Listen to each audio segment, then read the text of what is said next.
Hello friends, हम जानेंगे कि आफ्टर यूनियन डिवाइन फेमिनाइन और डिवाइन मेस्कुलाइन की जर्नी कैसे होती है। आफ्टर यूनियन, अगर आप परमानेंट यूनियन में आ चुके हैं तो आपको दोनों को भी कुछ फ़र्क पड़ता नहीं है। आप इतने बैलेंस हो जाते हो कि आप एक दूसरे को चेस करना छोड़ देते हो। रनर चेज़र डायनामिक पूरा ख़त्म हो जाता है। आप समझ जाते हो कि आपकी जो डिवाइन फेमिनाइन है और डिवाइन मेस्कुलाइन है वो आपके कॉस्मिक पार्टनर है, और उसके बाद आपके जो डिमांड्स होते हैं वो पूरे ख़त्म हो जाते हैं। और आप समझते हो कि आप यहाँ क्यों आए हो, ये प्लैनेट पे क्यों आए हो। आप सिर्फ प्लैनेट की एनर्जी को हायर लेवल पे लेके जाने के लिए आए हो। तो आप क्या करते हो, आप हाई एनर्जी से ऑपरेट करते हो, आप आपके हायर सेल्फ से कनेक्ट हो जाते हो। उसके बाद आपको 3D में ज़्यादा मिलने की भी ज़रूरत नहीं पड़ती है। अगर आप नहीं मिले 2-4 दिन, 8 दिन, महीना भर, तो भी आप में कुछ बदलाव नहीं होता है, क्योंकि आप टेलीपैथी से एक दूसरे के साथ कनेक्ट होते हो, आप बात करते हो। आप अगर रियल ट्विन सोल रहेंगे तो आप टेलीपैथी से बात करोगे, उनके साथ क्या हुआ है, आपके साथ क्या हो रहा है, पास्ट में क्या हुआ था, आप सभी बातें उनके साथ शेयर करते रहोगे। तो इसमें क्या होता है, ऐसी कंडीशनिंग होती है, कभी कभी कंडीशन आपकी होती है कि आप 3D में मिल नहीं सकते हो, क्योंकि आप मैरिड रहोगे। तो आपके जो कार्मिक पार्टनर है या आप अगर सोलमेट रिलेशन में हो तो उधर भी आपके कर्मा करने होते हैं। ये स्पेशली में आप मैट्रिक्स जो ट्विन है उनकी मैं सिचुएशन बता सकती हूँ, क्योंकि मैं मैट्रिक ट्विंस हूँ। क्योंकि मेरी जो शादी हुई है वो कार्मिक के साथ, और मेरे जो डीएम है उनकी भी शादी हुई है वो कार्मिक के साथ है, और बच्चे भी हैं। तो हमारे में भी ऐसा ही है कि हम मिले नहीं हैं तो भी हमारे में कुछ फ़र्क नहीं पड़ता है, क्योंकि हम अपना अपना जो सोल पर्पस है वो करते हैं, और हमेशा टेलीपैथी से हम कनेक्ट होते हैं।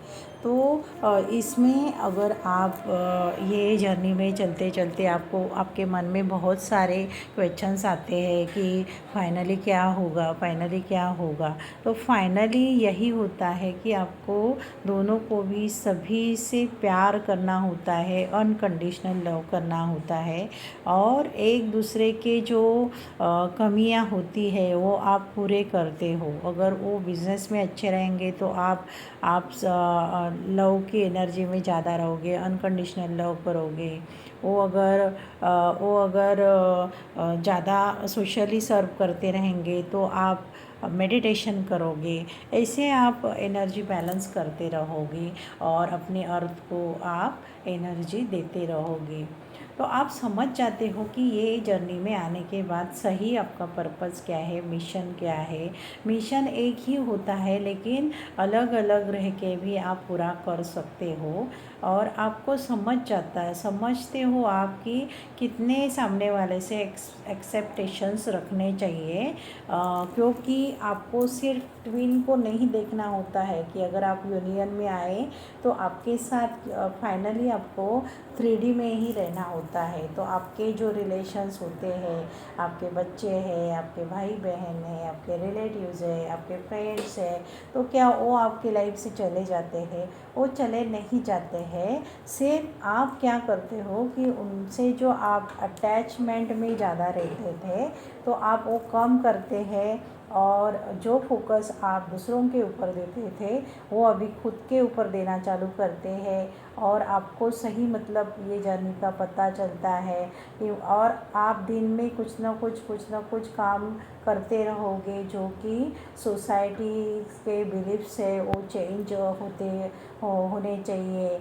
आपके साथ आप डिवाइन के साथ कनेक्टेड रहोगे, और ऐसी ऐसी बातें आपकी जो अगर आपके शुरू के लेवल में, शुरू की स्टार्टिंग में अगर आपके डीएम है, वो डिवाइन नहीं बने हैं और वो आपके साथ नार्सिसिस्टिक बिहेवियर रखते थे, तो वो चेंज हो जाएंगे। आपके दोनों के बिहेवियर में बहुत सारा चेंजेस होगा। आप मतलब ये जो चेंज है वो सामने वाले को दिखेगा कि आप कितने चेंज हो गए हो, और आपको पता नहीं रहेगा, लेकिन सामने वाले बोलेंगे अरे ये व्यक्ति ये थी, अभी ये हो गई, मतलब इन्होंने क्या किया, ऐसे उनको मन में सवाल आते रहेंगे। और वो आपके पास, अगर आप प्योरली एकदम डिविनिटी में आते हैं, तो लोग आपसे सलाह लेने के लिए आएंगे, एडवाइस लेने के लिए आएंगे, और आप दूसरों को एडवाइस करोगे, दूसरों को आप गाइड करोगे, दूसरों को आप काउंसलिंग करोगे। आप कुछ भी मतलब बिना मतलब आप काम करोगे, और आपको ये भी समझ में आएगा जो आप ब्लाइंड होके सब पे ट्रस्ट करते थे वो अभी बंद करोगे। जो सही, जिसको सही ज़रूरत है, जो सही नीडी पीपल है, उन